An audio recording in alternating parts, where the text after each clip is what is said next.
Hello, Virgo. It's umomgtarot, and this is your Someone's Reaching Out tarot card reading.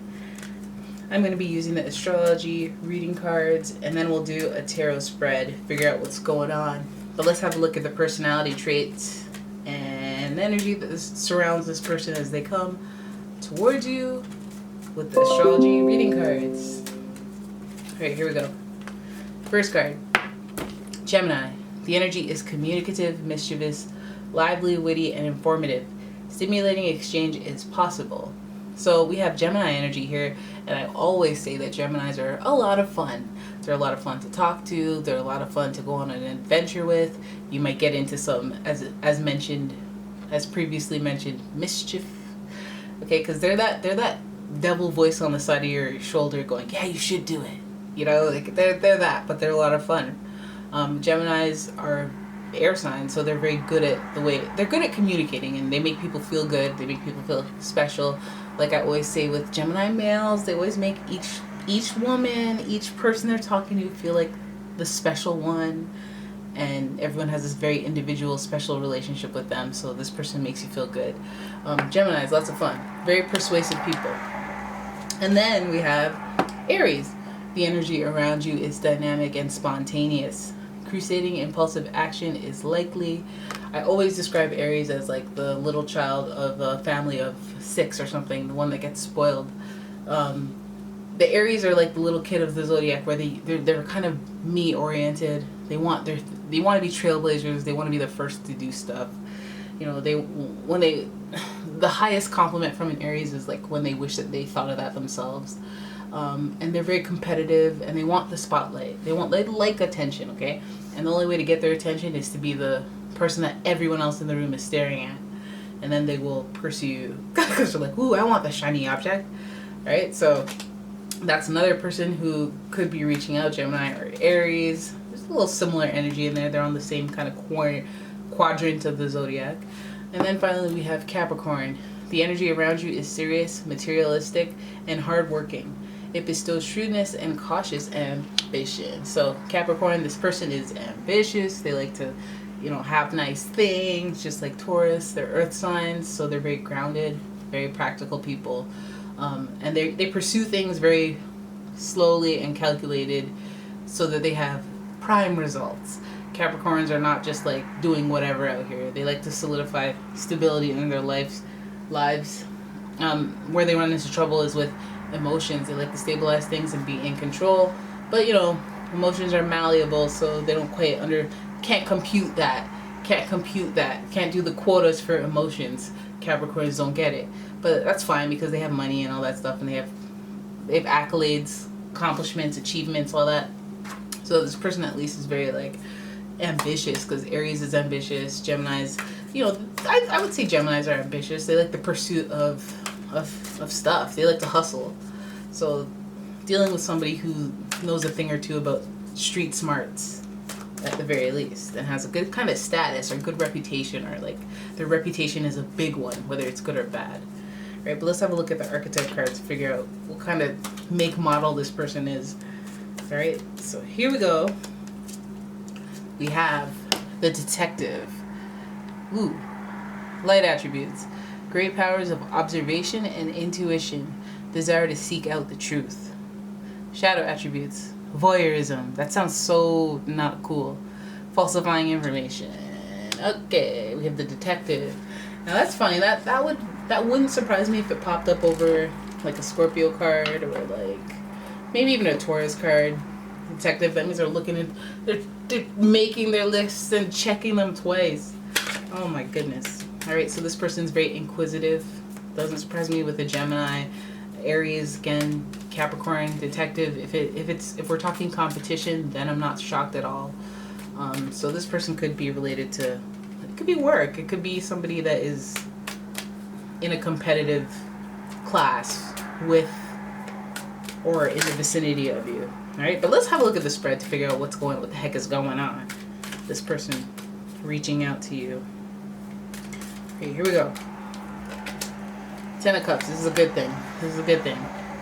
Or maybe they hear that you're winning. You could be winning. There could be an accomplishment. They could be, reaching out to let you know, or they could be living large and reaching out to let you know that as well. But there's some basking in ambience and wanting to either brag or just let you know and share the wealth. But there's a highlight there. You know, maybe you're out here posting accomplishments, achievements at work, and they recognize it and they want to be like, oh hey, I noticed. Right? Detective. They could be looking into it. They could be looking into you. You could have somebody coming to poach you for all I know. Right? Bam. Then we have Five of Wands. Another card that represents competition. So I'm wondering if this really does have to do with status, careers, and people headhunting, scouting you, looking for you. I feel like this is like someone reaching out. They're like, they will be like Eureka once they find you. So this is okay. So this is good because there's competition. So this could even mean like dating. You know, there's somebody reaching out, but dating wise, there's a bunch of this person. Lots of competition. There's 10 of yous in my matches queue right now. So, you know, this person could see you and feel like Eureka or aha, or this feels like the right thing, right match, right balance. We see two people in the cards here, and don't worry, it does not escape me that this is a Gemini card, ruler of the twins, but it speaks to the dynamic of partnership, duality, balance, and there's joy all over it.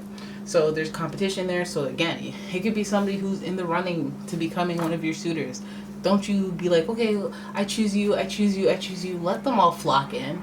Let them all flock in. Be open. Be on the roster. Be checking them out, slaying some dragons to get to the princess and whatnot. You know, let's see what the competition is made of. We have Aries there. It's probably meaning like be a little selfish. Be a little selfish. Have some discernment. Shut some people down. Gas some people up. You know, be a little naughty. Be like Xtina. Right. Then we have Three of Cups in reverse. Oop, followed by the Seven of Wands. Okay. Followed by the Chariot card in reverse. And yeah, that's boom right there. There she go right there. Alright, so we have the Seven of Wands. Okay, so we have Five of Wands and Seven of Wands. So that's competition. This feels like it's so related to work or careers. Just because there's so much like on that topic here. We have the Ten of Cups, feeling really good, great, celebrated. I feel like that's like either you're feeling good at work or somebody sees you and recognizes you and wants to like bask in your accomplishment, your achievement. So that's great and everything. But then we have competition right next to it. So I guess when you're winning, it does speak to the fact that people are out here sizing you up. You know, trying to outwit, outplay, outlast. Whenever you're shining, just realize there's somebody out there glaring. That's why you gotta have your evil eye out here. These streets, you gotta put those out there. Alright, and then there's competition, equally yoked competition. So this makes me feel like somebody who, you know, if they catch you slipping, they could take the right course and overthrow your status. Right? That might be competition. And it makes me feel like it could even be somebody that you're friendly with. Three of Cups, someone reaching out. Okay, I feel like somebody's trying to reach out and take some opportunities from you. It's the little play on words that they're doing here. But let's keep going. We have the Seven of Wands, and that card is just, it just goes you standing your ground and being defensive, you having to defend yourself. It makes me feel like somebody is trying to like, they see you winning, they're trying to like win too. So where you should be celebrating, you feel like you have like this false friend, like this person's like either not celebrating with you and you gotta watch that, they're not necessarily happy for you, or they see you winning and they want to win too. Like, you know, they don't even take some time to be like, congrats. They just like, how do I get that? Maybe if you could do it, then I could do it too. Okay, well, if you're qualified, I could do it too. And like, you know what I mean? Like they have that type of energy to them instead of like, they very well may well be like qualified and great, but it's just the attitude is weird. It's like, I want to take something from you. I see you as competition. You're out here trying to live your life and be happy and merry. And then there's all this competition. There's supposed to be celebration of this Ten of Cups moment. But some of the celebration isn't what it appears to be. That's when the haters emerge, I'm telling you. When you're winning, of course. Because then people go, well, why aren't I winning? You've seen it. Then you have the Seven of Wands with the defensiveness. So why do you got to be defensive if you're winning? Okay? You have to protect yourself. You have to make sure people aren't trying to like gas you up so they know where to tear you down, right? We have the Chariot card here in reverse, which speaks to drive and determination, which is, I guess, would have had something to do with this Ten of Cups accomplishment. Drive and determination is usually what precedes success. But this drive and determination is a little too in reverse. So it makes me feel like either you're your confidence or your drive and determination gets disrupted, or you're trying to be distracted, again, having to defend your methodologies, your strategies for your success or your joys, your happiness, or your mental center, your spiritual balance. You know, there's just people who are haters, like people looking into you, people looking you up that you don't even know about, people you're not friends with on Facebook who have you on Facebook. It's just foolishness. People looking into you, trying to see where you messed up, maybe even looking into your old tweets, trying to find something on you. You got that amongst your crew. I feel like it's amongst your colleagues, your collaborators.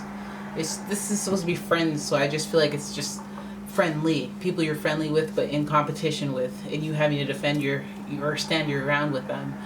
I feel like the fact that, like, I feel like this is like when you have to play office politics and then you get disheartened because, like, you know, you're driving determination, you're trying to do your best, you're trying to get recognized for the good work that you do, but then it comes with all this, and that's disheartening, and that's like, it just kind of stymies your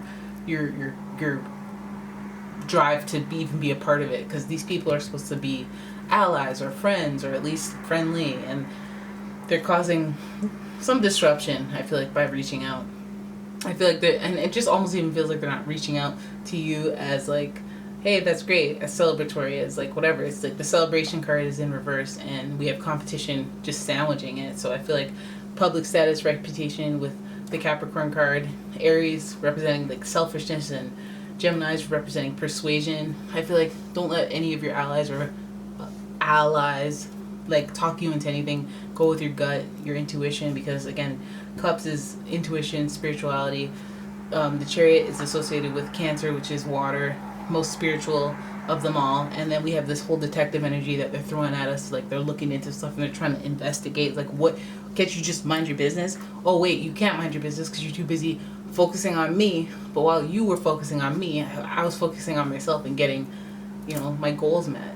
Aries and Capricorn, I was driven, I was determined, I was taking action when you were busy being jealous or busy trying to compete with me. I was competing with myself. You know what I mean? You have to tell yourself some of that stuff. I mean, you got to pay attention to people who are trying to tear you down, just so you don't give them your trade secrets. But at the same time, it's like, let's be wary. Let's be wary of the way people are talking to you and being persuasive.